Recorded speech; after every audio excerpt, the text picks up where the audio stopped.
Hello students, welcome once again in our English grammar session. Here today we are going to see simple future and continuous future tense, and we will do the comparison between the two tenses, and we will understood it better.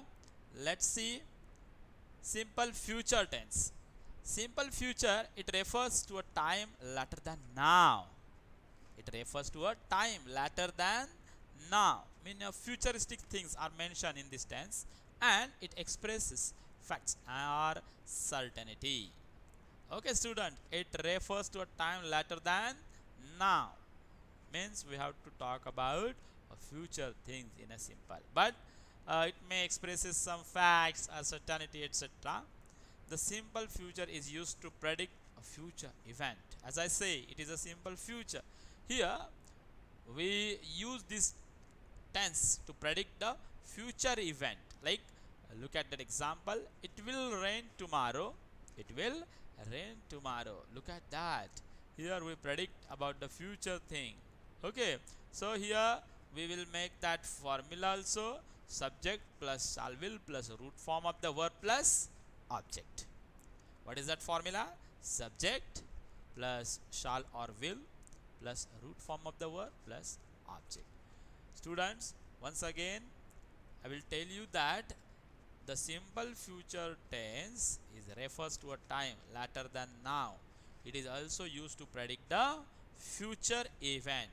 Okay. See, then how we will use simple future? It will be used to predict the future event, and many other ways we will use the simple future tense. Look at that. To predict the future event, we will use simple future tense. It will rain tomorrow. It will rain tomorrow. It means it is the prediction of future event. Maybe rain will come tomorrow, therefore we use it. It will rain tomorrow. With I or we, to express a spontaneous decision. With I, if you can use simple future tense with I or we, look at that example. I will pay for tickets by credit card. Here that spontaneous decision, immediate decision is taken to pay the tickets by credit card. So we use simple future for that. I will pay for tickets by credit card. Look at that. Another things, how we will use that simple future to express willingness. I will do the washing up, and he will carry your bag for you. Here willingness is explained here, and therefore again we will use simple future. In the negative form, to express unwillingness, the baby won't eat his soup. Here the example, the baby won't eat his soup. Won't means will not. Here this sentence expresses a unwillingness or a negative form. A negative sentence is there because won't word is there. Then I want I won't leave until I have seen the manager. I won't leave until I have seen the manager. So both these sentences are negative sentences, but they expresses unwillingness, not to leave or not to eat. Okay, like that. Look at that next use of simple future with I in the interrogative form using shall to make an offer.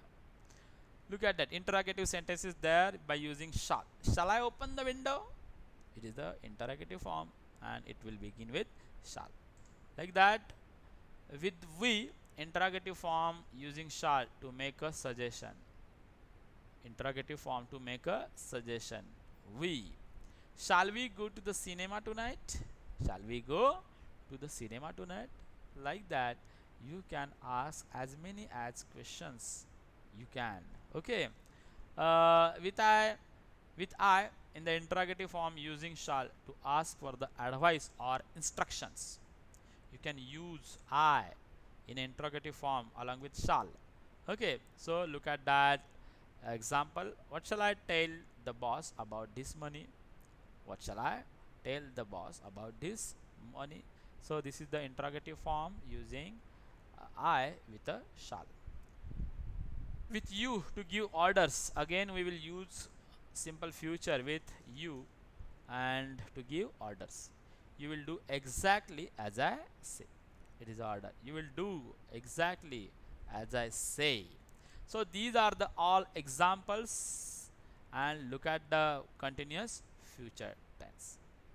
Continuous future tense, sometimes it also referred to as future progressive tense.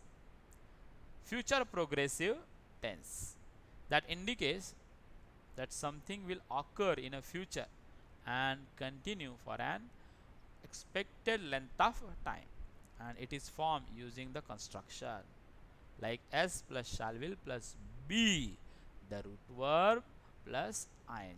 Means here, like continuous present and continuous past, we have to use verb ing form of the verb, but before that you should use shall will plus be. Okay student, let's see some examples. I shall be speaking Tamil. Here, according to our formula, I is the subject, shall is the helping verb, and then be plus ing form of the verb, and therefore the sentence is like I shall be speaking Tamil. Here it expresses future actions, and look at that next example. Sham will be playing in this session. Sham will be playing, the action continues in future. Shall will be playing, Sham will be playing. Then she will be jumping into the well.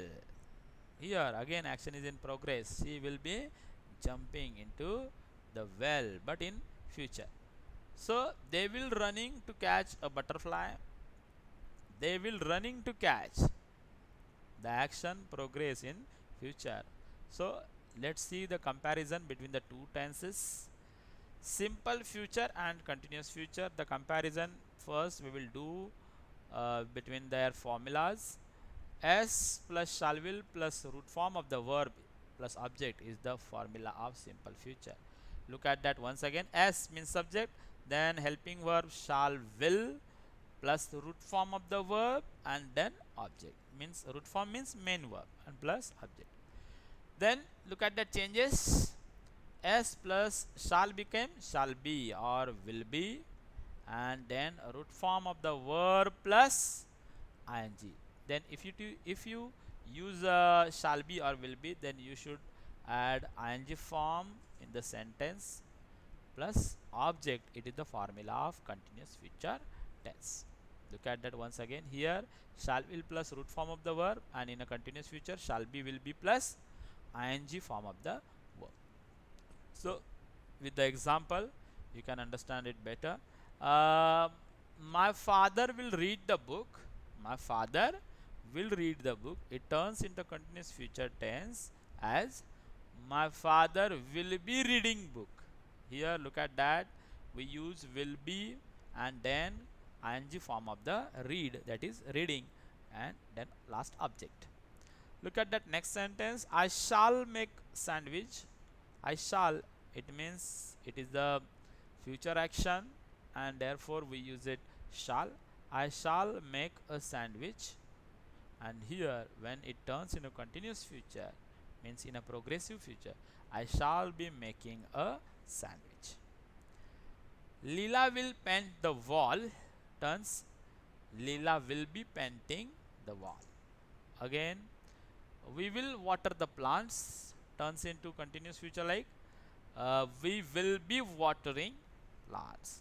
So students, I hope you got an idea about that, the comparison about the simple future and continuous future. We use shall or will along with root form of the verb in a simple future, and we use will be or shall be along with ing form of the verb, then it is a continuous future. Let's see some examples and some homework.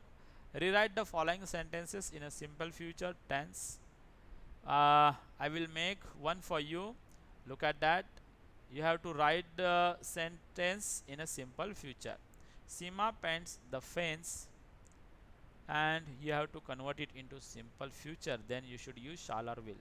So Seema will paint, root form of the verb is paint, so Seema will paint the fence. Like that, student, complete the homework of this remaining sentence in your notebook. Look at that next homework for you, and that is rewrite the following sentence in a continuous future tense. Here, look at that first sentence, Sumit will feed the cow. We have to convert it into continuous future. What is the formula of continuous future? S plus shall be, will be plus ing form of the verb plus object. So then apply it. Sumit will be, feed turns into feeding the cow. Sumit will be feeding the cow. So it is the continuous future tense. Students, complete all the homework of remaining sentences and send it to me. Okay, students, here we are going to end our session of simple future and continuous future tense. Thank you so much for hearing me.